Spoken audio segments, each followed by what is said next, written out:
Halo, perkenalkan, nama saya Otniel Anggi Arauna Christian Batubara. Saya dari kelas 10 MIPA unggulan 1. Nomor absen saya adalah 23. Kali ini saya akan menjelaskan tentang teori atom menurut Dalton. John Dalton adalah ahli kimia dan sekaligus ahli meteorologi terkemuka di Inggris. Dia menyatakan bahwa teori atom didasarkan pada anggapan semua benda terbuat dari atom dan atom tidak dapat dibagi ataupun dipecah menjadi suatu bagian yang lebih kecil lagi. Atom-atom dari unsur tertentu adalah identik satu terhadap lainnya. Dan menurut John Dalton, atom merupakan partikel terkecil yang berbentuk seperti bola dan tidak dapat dibagi lagi. Atom-atom suatu unsur semuanya serupa dan tidak dapat berubah menjadi unsur lain. Teori dari John Dalton sangat sederhana. Itu adalah kekurangannya. Dan kelebihan teori John Dalton adalah dia memacu semangat para ilmuwan lain untuk meneliti tentang teori atom agar lebih kompleks dan dapat lebih mudah dipahami. Assalamualaikum warahmatullahi wabarakatuh. Perkenalkan, nama saya Isa Ramadita Febriani dari kelas 10 MIPA unggulan 1. Jadi pada kesempatan kali ini saya akan menjelaskan tentang teori atom Thomson. Jadi pada awal abad ke-20, Joseph John Thomson ini menggambarkan atom seperti bola roti yang bertaburan kismis. Oke, jadi saya mempunyai alat praktek di sini yang saya buat sendiri. Jadi ini menggambarkan seperti bola roti yang bermuatan positif. Lalu kismis-kismisnya itu saya gambarkan nih seperti ini.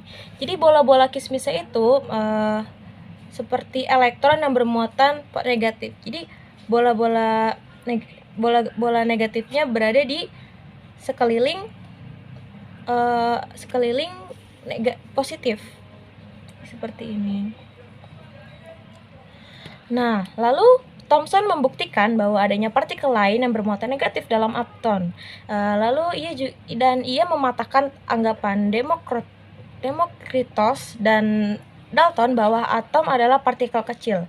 Jadi menurut Thomson ini atom ini bukan hanya sebuah partikel kecil, tapi atom ini adalah sebuah bola yang bermuatan positif dan memiliki elektron yang tersebar yang bermuatan negatif seperti yang saya contohkan di sini nih. Nah, tapi sayangnya model atom Thomson ini tidak menjelaskan bahwa kenapa susunan muatan positif dan negatif itu ada dalam atom. Oke, jadi mungkin itu sekian dari saya. Lanjut ke teori selanjutnya. Assalamualaikum warahmatullahi wabarakatuh. Halo, nama saya Naskia Najida Ramdhani dari kelas 10 MIPA unggulan 1. Dan hari ini saya akan mempresentasikan teori atom Rutherford. Teori atom Rutherford ditemukan pada tahun 1911 oleh Ernest Rutherford yang dibantu oleh Hans Geiger dan Ernest Marsden. Di sini saya memiliki model atom Rutherford yang saya bikin sendiri. Dan Rutherford mengatakan bahwa semua muatan positif dan sebagian massa atom dipusatkan di ruangan yang sangat kecil bernama nukleus atau inti atom yang berada di dalam atom. Nah, di dalam inti atom terdapat proton dan neutron, N untuk neutron, MP untuk proton, yang berkontribusi pada hampir semua massa atom. Rutherford juga mengungkapkan bahwa sebagian volume atom diisi oleh substansi bernama elektron. Elektron yang bermuatan negatif ini terdistribusi di sekitar inti atom ini, jadi yang membentuk sebagian besar volume atom. Dan teori inti atom ditemukan oleh Rutherford melalui percobaan hamburan sinar alfa. Dan berdasarkan Encyclopedia Britannica, percobaan ini adalah percobaan menambahkan lapisan tipis emas dengan partikel alfa. Dan hasil dari percobaan ini adalah Rutherford menunjukkan bahwa atom sebagian besar adalah ruang kosong dengan inti kecil dan bermuatan positif. Dan hal ini mematahkan teori atom Thomson yang menyatakan bahwa elektron berada dalam lautan bermuatan positif. Jadi inilah teori atom Rutherford. Assalamualaikum warahmatullahi wabarakatuh. Saya Fibita Ataya dari kelas 10 IPA Unggulan 1 akan menjelaskan tentang teori atom Bohr. Di sini saya sudah membuat modelnya dan saya akan menjelaskan. Pada tahun 1913, Niels Bohr mencoba menjelaskan model atom Bohr melalui konsep elektron yang mengikuti orbit mengelilingi inti atom yang mengandung proton dan neutron. Menurut Bohr, hanya terdapat orbit dalam jumlah tertentu. Dan perbedaan antara orbit dengan yang lain adalah jarak orbit dari inti atom. Keberadaan elektron baik di orbit yang rendah maupun yang tinggi sepenuhnya tergantung oleh tingkatan energi elektron.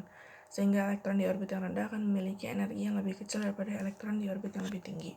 Juga menghubungkan elektron yang mengorbit dan pengamatan terhadap spektrum gas melalui sebuah pemikiran bahwa sejumlah energi yang dikandung dalam elektron dapat berubah, dan karena itu elektron dapat mengubah orbitnya tergantung dari perubahan energinya. Dalam situasi pemakaian elektristik melewati gas bertekanan rendah, elektron menjadi dieksitasi dan berpindah ke orbit yang lebih rendah. Dalam perubahan ini, elektron kehilangan sejumlah energi yang merupakan perbedaan tingkat energi kedua orbit. Energi yang dipancarkan ini dapat dilihat dalam bentuk sebuah foton cahaya yang panjang gelombangnya berdasarkan pada perbedaan tingkat energi kedua orbit. Walaupun model atom Bohr cukup untuk memodelkan spektrum hidrogen, model ini terbukti tidak cukup untuk memprediksikan spektrum elemen yang lebih kompleks. Itu saja dari saya. Wassalamualaikum warahmatullahi wabarakatuh.